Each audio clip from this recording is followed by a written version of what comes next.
In this exciting episode, we take a brief stroll down the Perry Mason movie cul-de-sac. It's 1985, and our intrepid hero has gone from making cases to presiding over them. But he's gotta put the gavel down when his former secretary, Della Street, gets charged with murder. Don't call it a comeback. It's episode 19.2 of the Perry Pod, the first of the Perry made-for-TV movies. Perry Mason Returns.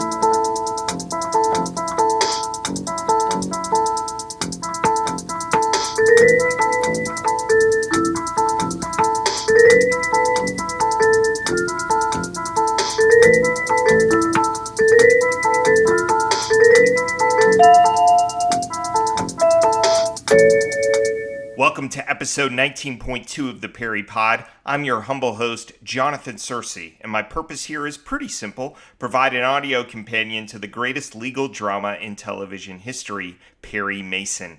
I plan to do a pod for every episode of the television series, and with this episode, I begin to cover some of those made-for-TV movies too.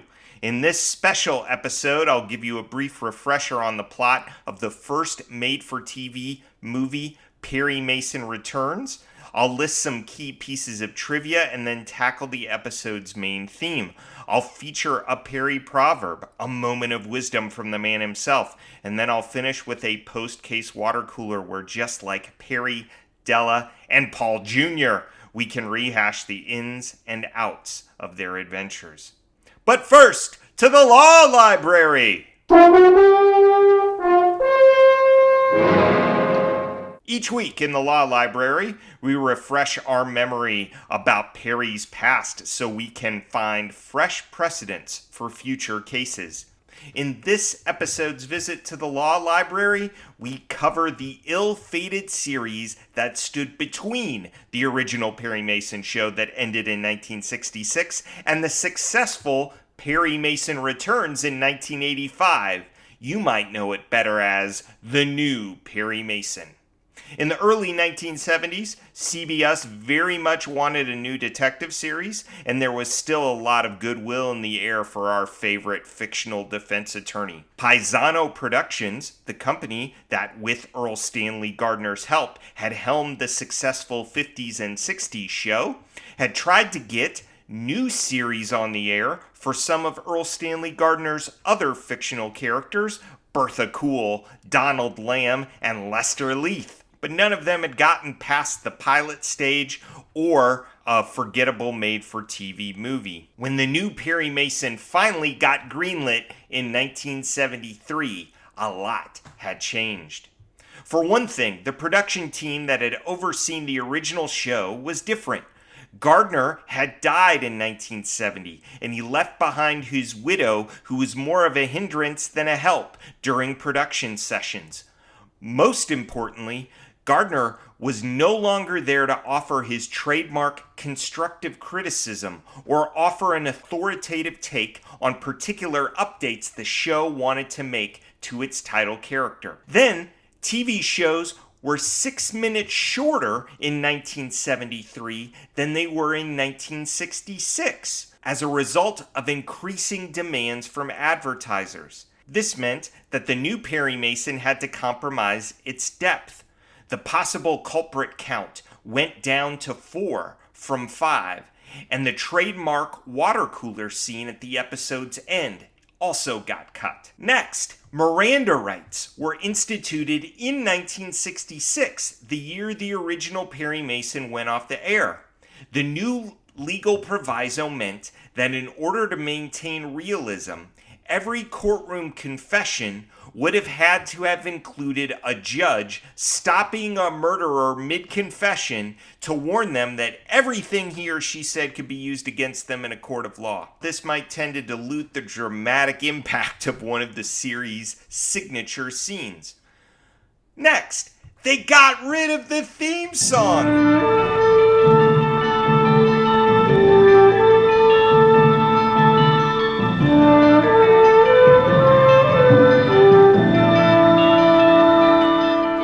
Instead of sticking with Fred Steiner's classic tune, they hired Earl Hagen, the dude who wrote the Andy Griffith Show theme song, to write a competent but ultimately forgettable title sequence tune. Finally, all the actors were solid performers, but none of them were successful in capturing the spark and magic of the originals. This was particularly true of Monty Markham, who was selected to play Mason. Paul Drake took this picture you gave us. He traced the number on the Jeep. He found the unit your husband was with as correspondent. One man remembered him.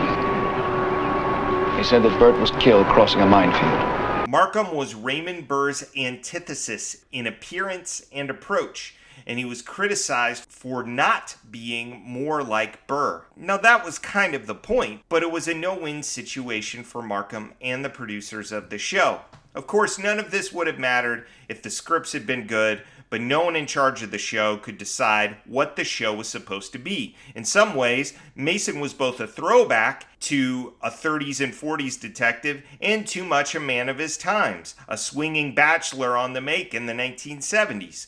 Producers wanted topical content, Vietnam, engagements with politics and other contemporary issues that would give the show some dramatic flair, but that kept losing the mystery at the center of each episode. This was a messy Perry Mason, so it's no surprise the show was not long for this world.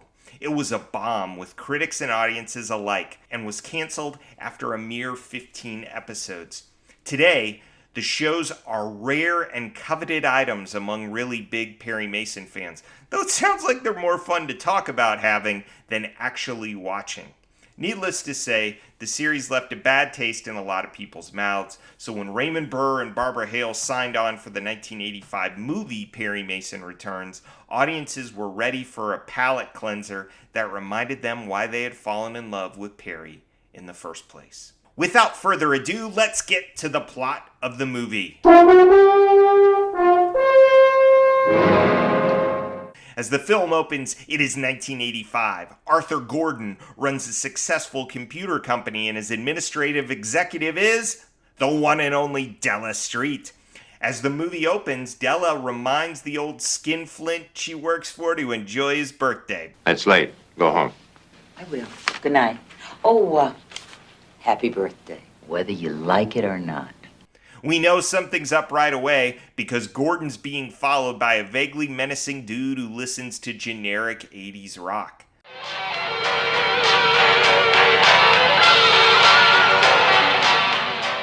Back at home, Gordon greets his family's surprise birthday party with an announcement that he's cutting them all out of his will and turning over the reins of his philanthropic foundation to Della Street. His kids, his second wife, they're all upset. I'm cutting you all out of my will. You're joking. Papers are being drawn. All you ever gave us was your money. You can't do this to us now. I should have done it long ago. Now, whatever you have left in your trusts, that's all you get from me. Now, children, you'll learn to take care of yourselves. That night, we see the same man who was following Gordon earlier, disconcertingly dressed as a woman, enter the Gordon estate and stab Gordon to death.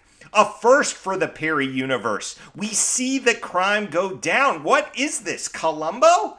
The murderer waits just long enough to have the live-in maid see him escaping from the back so that all she can see is a dress and heels and a wig, and she thinks the murderer is a woman.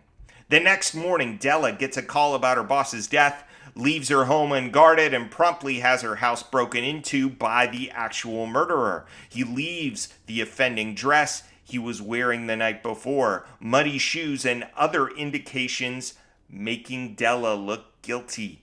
By the time we hit the first commercial break, Della has been charged with murder. Street, I'm afraid you're going to have to come with us. I hope you have a good attorney. Enter Perry Mason.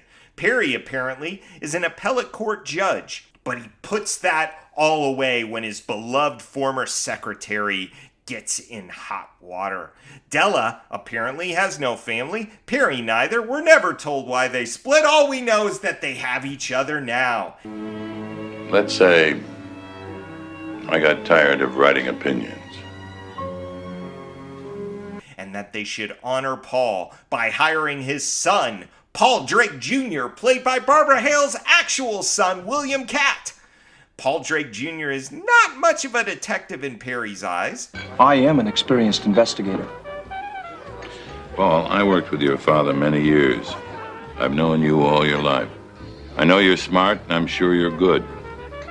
But I don't know if you're ready for this one. Though he's found a home as a budget alto sax player in LA's burgeoning bop jazz scene, he's also a would-be novelist. Oh boy.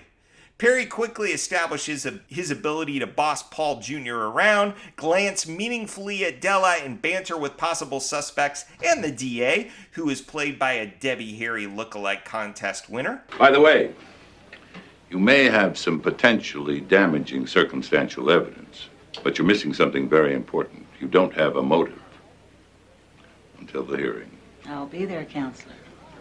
Good seeing you again. Goodbye, Perry. Miss Scott? This is going to be fun. Burr is really in the mode of seasons 8 and 9 Perry. He's not super mobile, and while he'll crack a smile, he's not really a wit. Maybe appellate court does that to a man. Paul Drake Jr. is the real centerpiece of the movie. He gets to drive his Jeep Wrangler on and off road and run around an awful lot. He discovers that the cross-dressing murderer Bobby Lynch was working for someone else, a fact that becomes clear when Lynch gets shot by a mysterious gunman. Paul also crucially discovers the key evidence that implicates the real murderer. It looks like the son does more than the dad ever did. The courtroom segment of this 90-minute movie is approximately 15 minutes long. Perry pulls out some old-school courtroom trickeration to call the maid's eyewitness identification of Della into question. The description of the dress and the bag were completely accurate. You missed only one significant detail. This is not a woman. And he shows he hasn't lost his bluff game as he fakes out the murderer, the attorney for the deceased, and the man having an affair with the deceased's daughter, with a document that turns out to be Paul Jr.'s telephone bill. In that case, Mr. Braddock, would you like me to read to the court a sworn statement by one Frank Lynch, describing how you not only used him to divert the funds to you, but paid him to protect your fraud? How you hired his son, Robert Lynch, to murder Arthur Gordon and frame Della Street. Della and Perry share a moment in court before the two join Paul in his Jeep Wrangler, ready to drive off to some jazz joint or some such. Way to go, Perry! Now, let's get trivial, shall we? In our trivia section each episode, I give you 3 takeaways. Paul Jr. is a subject worth investigating more. Della is something about a particular character in the story. And a Perry is something we learn about our intrepid hero. Our Paul Jr. this week concerns Fred Silverman, the man largely responsible for reviving the Perry Mason series for a decade. By 1985, Silverman had been head of programming for all 3 major networks and had been vice president of CBS during the new Perry Mason debacle. But after getting fired as president of NBC in 1981, Silverman spent the 80s as an independent producer, and he thought the best way to resuscitate his career was to resuscitate Perry Mason by getting Burr to reprise the title role. His task was made easier by the fact that Gail Patrick Jackson, the original show producer who was most opposed to working with Burr again, was now dead, and that the remaining members of the Paisano production team were amenable to Burr picking up where he left off in 1966. Once Silverman got Raymond Burr and Barbara Hale to agree to make the film, Silverman hired some other people, including the super competent Dean Hargrove, to make the movie happen. It was NBC, not CBS, who took up the movie and promised that if the ratings were good, they would give Silverman 2 or 3 movies a season. Perry Mason Returns wound up being the highest rated TV movie of 1985. Here's this week's research prompt. How many other actors and crew members who worked on Perry Mason Returns worked on either the original television show or the ill-fated new Perry Mason? Our Della this week concerns Richard Anderson. You may know him best as Lieutenant Steve Drum from the original series. In this film, he plays the almost orangely tanned family attorney Ken Braddock. I've explained to Mrs. Gordon that she's under no obligation to talk to you, Perry.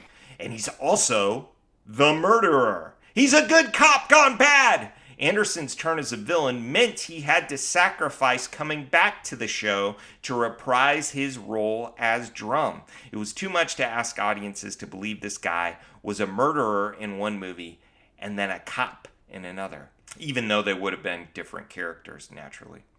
Our Perry this week concerns a comparison between our intrepid hero and a National Football League coach. I'm sure you've often wondered which NFL head Perry is most like. Well, Paul Drake Jr. is casting his vote this way. Perry's got me on a short ticket, you know that. Don't let him get you down. No, he doesn't get me down.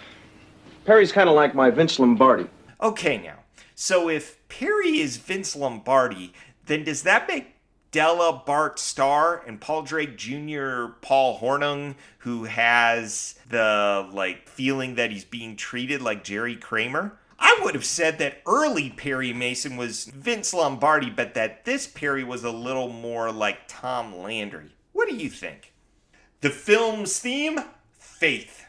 Sure, it's there in the characters. Arthur Gordon has lost his faith in his family. That's why he wrests control of the philanthropic organization away from his second wife and gives it to Della.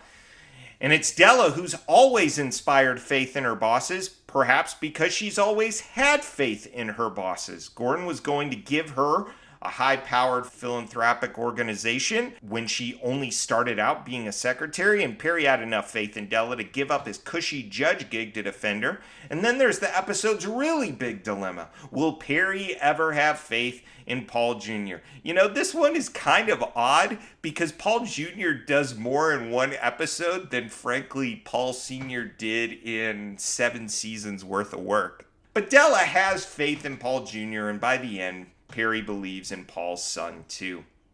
Even more important, though, is the faith of the audience. After the new Perry Mason debacle, the show on a new network was a chance for the custodians of Perry Mason's legacy to give audience members, old and new, a reason to trust in Perry again. They broke some of the rules. They showed the actual murder. They skimped on the court sequences, and they gave us way more Paul Drake Jr. than I ever wanted to see.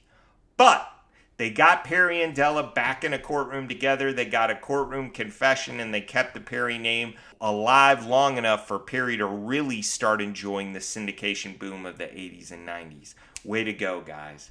Now it's time for a Perry proverb. Here's the first line we hear Perry utter in the movie.